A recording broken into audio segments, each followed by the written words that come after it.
Welcome to KC Cares, Kansas City's nonprofit voice, and we're telling the stories of Kansas City nonprofits and the people behind them. KC Cares, is proudly sponsored by the Ewing Marion Kauffman Foundation, and we are back down at Spark KC in the heart of KC downtown, safely distanced with our special guest today. But I want to see if you all can figure out who it is. This logo, this Heart KC logo, it's everywhere. If you haven't seen it, then you must be an ostrich with your head in the ground. And we have the creator and the genius behind that. We're welcoming Chase McAnulty. Charlie Hustle, welcome. We're so glad to have you with us. Thanks for having me, Ruth. Happy to be here. You are the kingpin, the creator, the guru behind the brand of Charlie Hustle, which started back in 2012. Everybody knows you. You're everywhere, all kinds of great apparel, but you're doing some really cool stuff in the community. And we wanted to focus on that and let folks know about what you are doing. Let's start from probably the beginning effort. Sure. This has been part kind of your persona, your brand since the start. Can you share with us how that came about and why that's been important to you?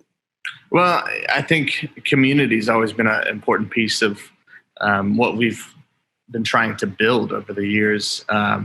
And they've supported us in a major way. You know, I started this company to get into sportswear. My mom was one of the first actually built the design department over at Gear for Sports way back when. And, she kind of inspired me to get involved in this world of sportswear. Little did I know we would pivot early on to this local Kansas City company due to, a KC Heart design. We launched with 27 t-shirts, or 16 t-shirts, and the 16th shirt was this KC Heart.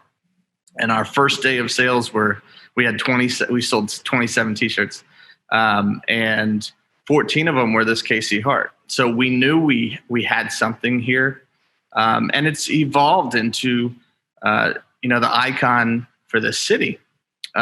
So I think with that comes a responsibility and a duty to utilize those successes to support this community, and we've been able to do that in various ways through t-shirt sales. But now, we want to show that the KC Heart means a whole lot more and can do a whole lot more. And I think it's important as a brand to have that community focus. If you don't, then I don't think there's, you have a growth strategy there. I think a lot of brands these days are focusing on that give back or how they can make the world a better place, essentially. So we're trying to do our part locally, and I think we're doing a pretty good job. So you started with the 16th t-shirt and sold 14 of them. Yep. How do you, let me back it up. I would call you a true social entrepreneur, that you went into this, you went into business. Yep. How did it evolve for you, though? And how quickly was that? Well, it was interesting. There was a perfect storm of events. You had Paul Rudd pop up on national TV during a time where this city was, electric. The Royals are winning first World Series, and it was 29 years at the time because it was 2014, and obviously we ended up winning the next year. But there was a lot of attention during that time, and we were a young company. We were about 2 years old, and just trying to get our name out there. And I think that really, a celebrity like that and from our city representing our brand in that kind of manner was huge. And again, it was another addition to what we were trying to build and create with this KC Heart, and utilize that momentum to really build our company. And a lot of it goes back to the reason Paul Rudd has that in his hands is because we're working with Big Slick at the time. And Big Slick's been one of the best, events, weekends here in Kansas City for philanthropy. And I think just seeing what they were able to do and help kids, my mother passed away from cancer. To be a parent on the other side of that and have a kid battling that, it warms your heart. It's one of those things that I'm the kind of person, if there's a way to help, I want to help. So I loved that. You say social entrepreneur, exactly right. I think we've been supported greatly in this community, and I see opportunities to create change and make a difference. And it's easy to have an idea. It's tougher to take action on that idea, but I think we have a platform and a responsibility to do that.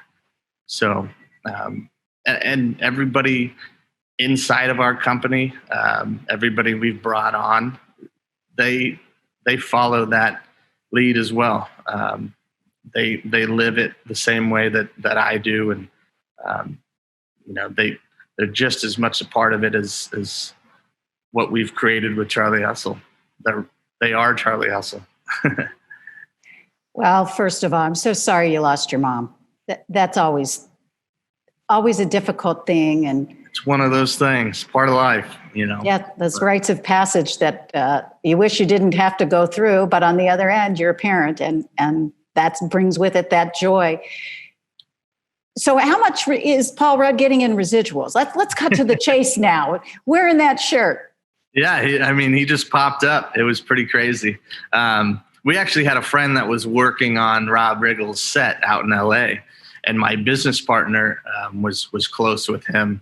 My business partner actually lived in Phoenix at the time, just a close buddy that I went to college with. And, his buddy was able to get T-shirts in all the celebrities' rooms at the hotel. So we lined him up with, 3 different shirts and kind of a care package. And, you never know if they're going to pop up somewhere. And, months later, we had Sudeikis pop up in People magazine, obviously Paul Rudd popping up during the World Series, and they liked the shirts. And I think that was a testament to what we were creating as a brand, because I wanted that soft fit, vintage kind of feel, but also, graphics that told a story, something interesting. And, I grew up collecting vintage T-shirts. I loved the concert T-shirts or the 1985 Royals T-shirts, whatever it was.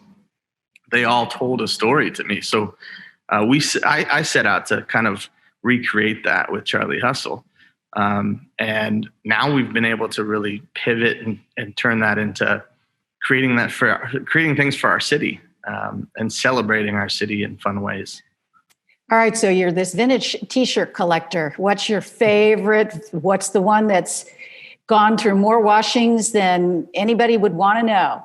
Well, I was a huge Nike addict. Just the story. I think Shoe Dog's probably my favorite book.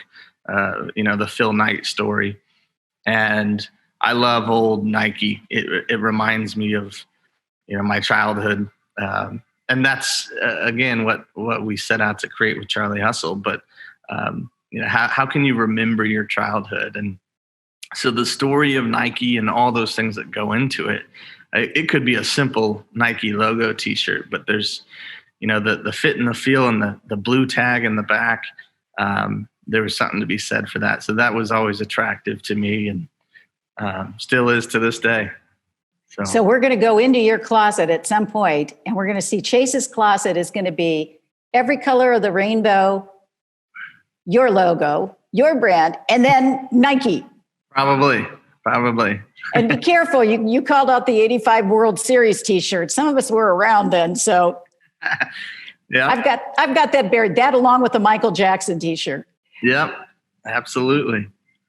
Going back again to this concept of social entrepreneur became important to you. How do you activate on that? I think that becomes a challenge, particularly for young businesses starting out. They want to do it, but how do you make that happen and still stay in business?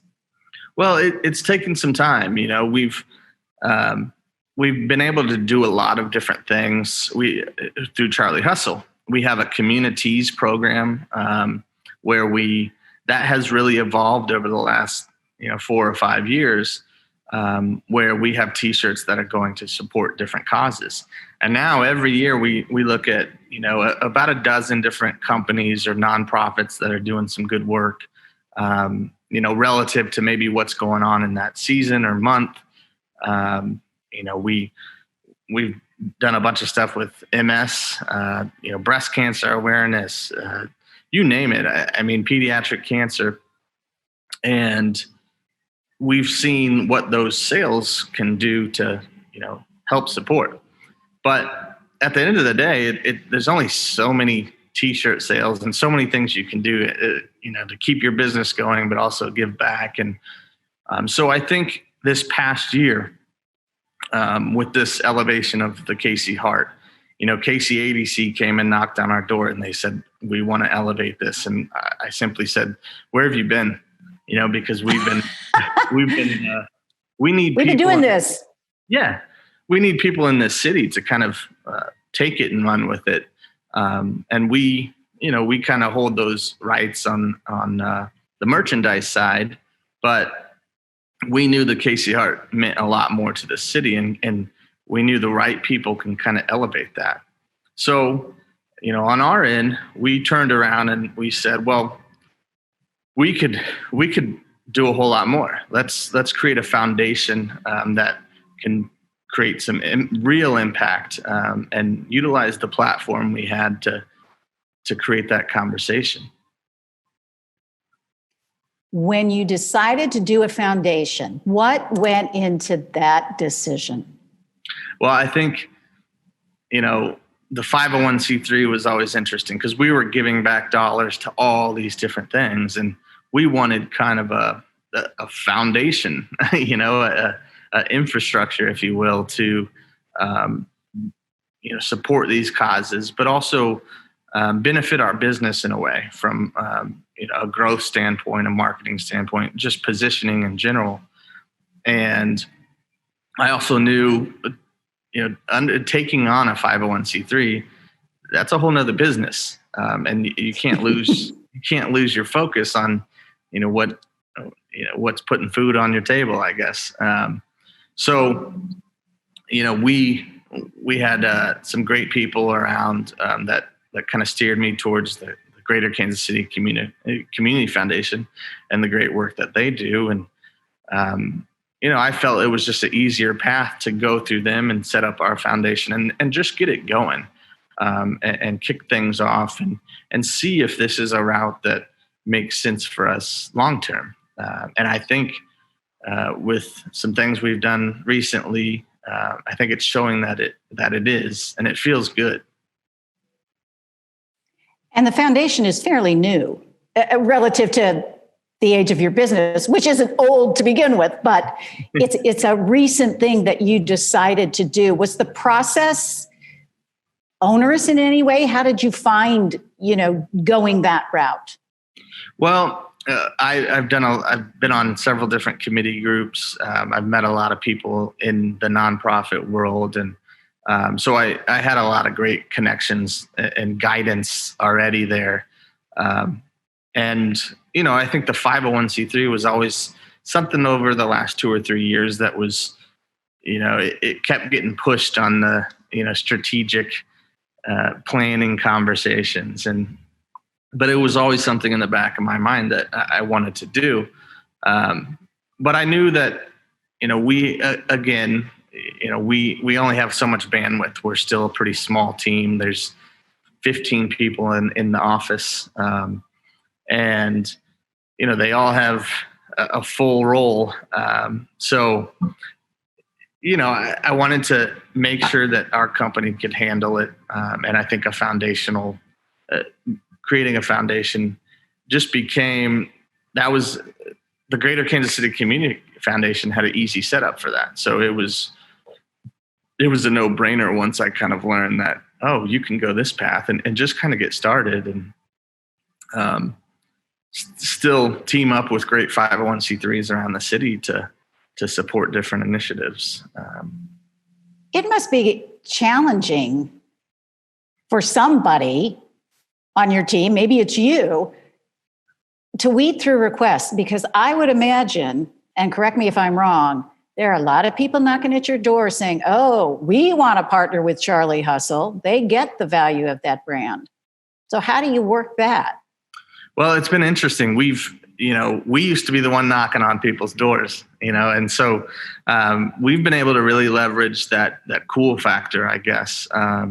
And I think people have started to respect what we do on the brand and marketing side and the power of the brand. And we've been able to leverage that to do a lot of good. We have a great gal, she's the director of our marketing efforts. She handles a lot of our strategic partnerships. And so a lot of people are knocking on her door. Our leadership team handles different things, but as far as the foundation goes, that is something that I've taken under my wing. I want, as the CEO or entrepreneur behind the company, it's my job to kind of go build those things and bring them into the mix when they make sense. So the foundation, it was something we started early this year, and we were actually getting ready to create a great program. It was called the Summer Series, and then COVID hit, and the Summer Series was 3 different events. We had pickleball, which we did the year before. Over at Chicken and Pickle, we had an event called Volley Llama. I love it. Yeah, it was great. We had 30 different celebrities there. Alex Gordon, Dustin Colquitt, Matt Beasler, Graham Zusi, you name it. And they were all, it was kind of an intimate evening to help support Noah's Bandage Project. So pediatric cancer. And, it was great. You had people there, sponsors, you had kids, going through different illnesses, and you had 30 different celebrities playing with these kids and creating a different competition. And it was, it was a very intimate evening where you can go shake hands with your favorite ball player, and they were having a good time with it too. So that was the first event. We had another softball or a wiffle ball game in somebody's backyard over by Luce Park, and it was amazing. It was like a wiffle ball court was set up in this guy's backyard, and then we had a golf tournament. So 3 different events that were given to 3 different causes, and it was kind of our first fun initiative to do something a little more interesting than what you typically see, in the city. It wasn't the gala. It wasn't just the standard fundraiser. It was something active and interesting, and that's what we're trying to do with our foundation. Let's utilize our vibe with Charlie Hustle to do something cool in that nonprofit world, something new and interesting. And I think people have been really receptive of that. COVID came in the mix, it really shut that thing down. So we got into fall, and there was another idea that popped up when I was just kind of taking a break in Omaha, Nebraska at the in-laws. And that's where 1KforKC was formed. We're going to come back and talk about what 1KforKC has been doing and the great impact after this short break. Hey everyone, Matt Beasler, captain for Sporting Kansas City. I support 1KforKC because that's what Kansas City does. We're here to make a real difference in people's lives, people that live here in our city, Kansas City. We've done an incredible job so far. We've raised almost $300,000 and hit our goal. And now it's time to go even further. It's time to step up as a city and go above and beyond, and let's see how far we can take this thing. We're making a real difference in people's lives. If you're interested in making a real difference and helping out like so many people from our city have already, go and visit our website, 1KforKC.org. Thank you.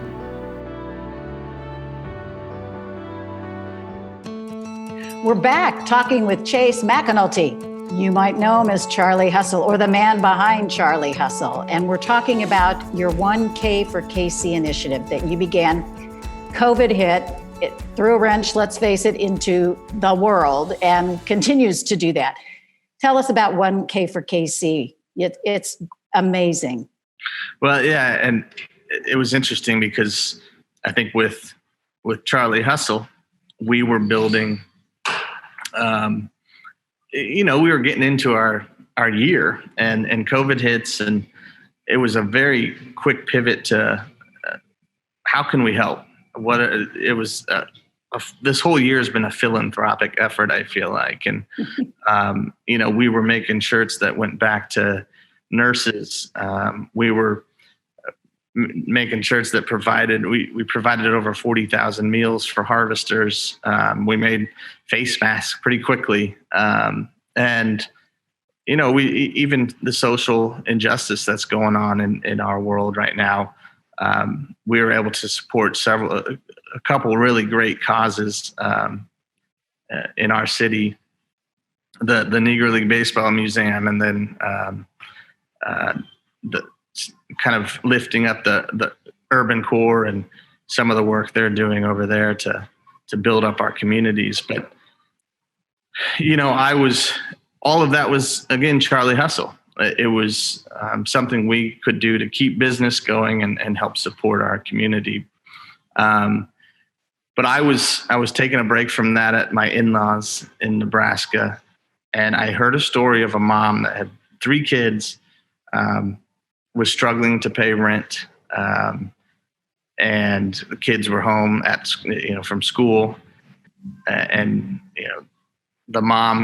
her mom couldn't really help out either, and they were facing homelessness, and I was just hit by that because I think there's a lot of people struggling right now, and we know that now. A lot of people struggling with what COVID has brought. Obviously, unemployment's way up. Again, kids are at home. There's some amazing stories that have came through, but I was just like, there's got to be a way to help. And I think that clicked for me of like, this is a foundational thing. This is something that we can do with our Heart of KC Foundation. And we set out to raise a bunch of money to basically pay these people's rent and mortgage, pay their rent and mortgage for the month. Actually 3 months. So we created 1K for KC, and from November to January, we're going to be paying people's rents, and we've already started. Again, this was an idea that happened in July, and all of a sudden we're launching in September, and it's turned into an amazing thing. We've had some great support. We've raised over $250,000, and it ends Saturday. So go help us. We're trying to get to 300K. So we've been able to help several families, and it's awesome. I have no doubt that you will exceed that, but what a gift, what an unselfish gift to so many people that are struggling right now. Here you are running this company, and you have a foundation, and you've done this specific effort. What keeps you going? I talk to a lot of people. I talk to, those in the nonprofit who are, those who are frontline, particularly with what they do. It's like we're getting COVID-itis in a way, COVID fatigue. So how do you, in heading both a business and, this foundation, what keeps you going? How do you keep everything moving forward in a positive way and helping people? Yeah, I think a lot of it goes back to, I brought my mother, and that gave me a great perspective on life of you only have one, and there's a lot of people suffering. And there's a Jackie Robinson quote that I always quote people that know me, and it's, a life is not important except in the impact it has on other lives.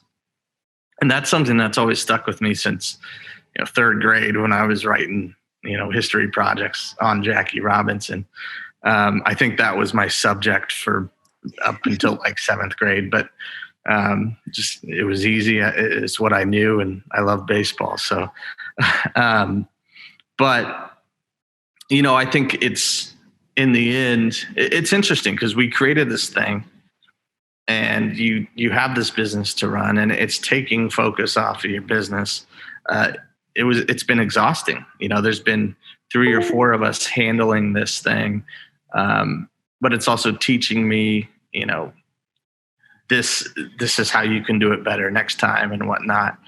But I think once it's all launched and happening, and then you start to hear the stories, that similar stories to that mother of 3 kids, all these different people coming from all walks of life that have been hit pretty hard by this pandemic, much harder than a lot of other people.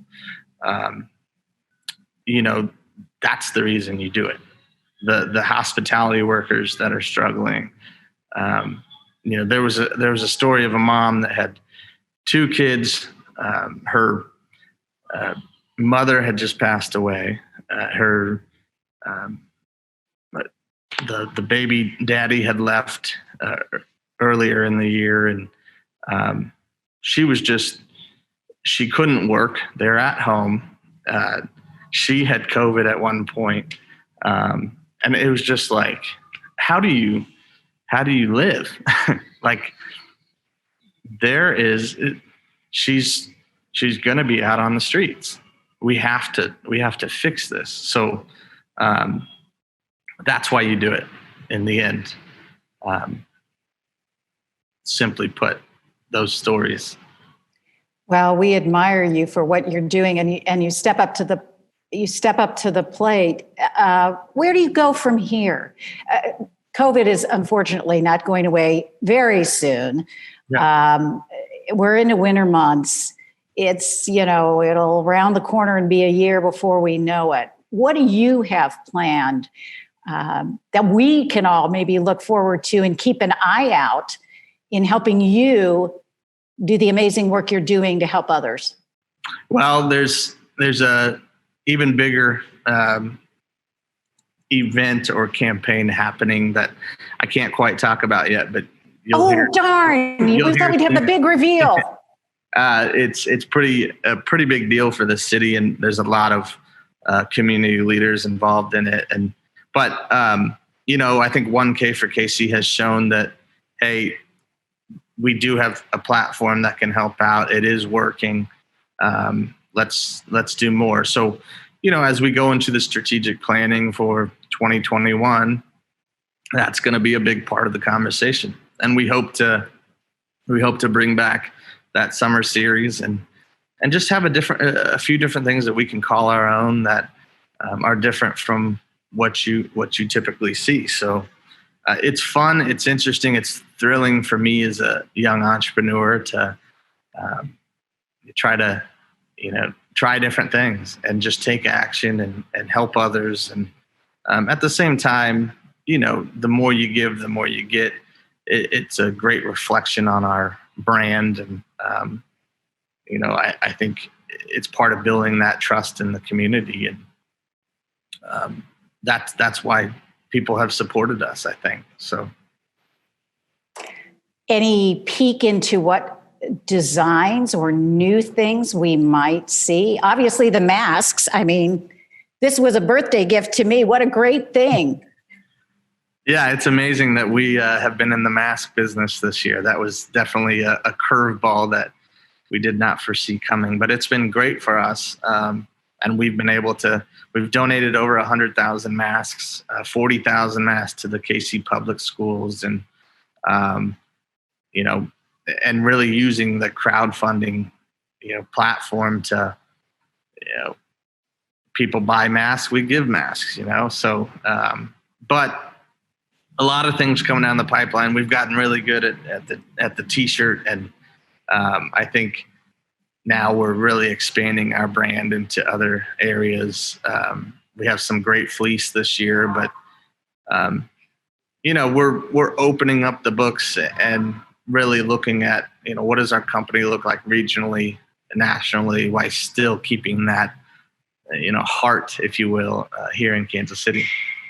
Yeah, we want to own that heart. Don't give away our heart. No giving that away. The heart of the Midwest. I mean, now that Paul Rudd and Jason Sudeikis are sporting it, hey, we'll all use that.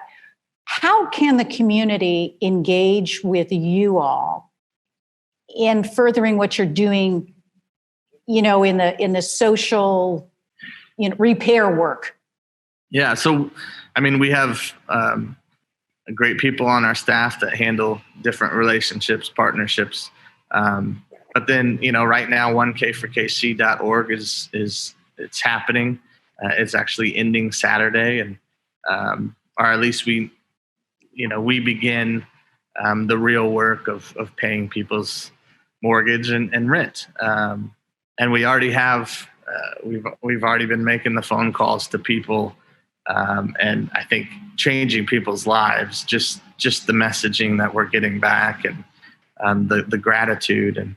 But you can still go support. Again, we're trying to hit that 300K number. We've had some amazing organizations step up all over the city. The Chiefs, Community America, Dimensional Innovations, Pro Athlete, who just won Small Business of the Year with the KC Chamber. So many organizations have stepped up, and so many people have stepped up, and it's amazing to see the support that we have, and we're thankful. We're grateful for you, Chase. And we're so glad we finally got to sit down and chat, even though we are socially distanced at Smart KC. We want to thank them also for hosting us. And thank you for listening to KC Cares, Kansas City's nonprofit voice. We're produced by Charitable Communications, and we're proudly sponsored by the Ewing Marion Kauffman Foundation. If you'd like to be a guest on KC Cares or underwriting opportunities, you can visit our website, kccaresonline.org, and spread the love. Find us on Facebook and Twitter. There you go, at KC Cares Radio, and on Instagram at KC Cares Online. Thank you for listening to KC Cares. Find a Heart KC shirt.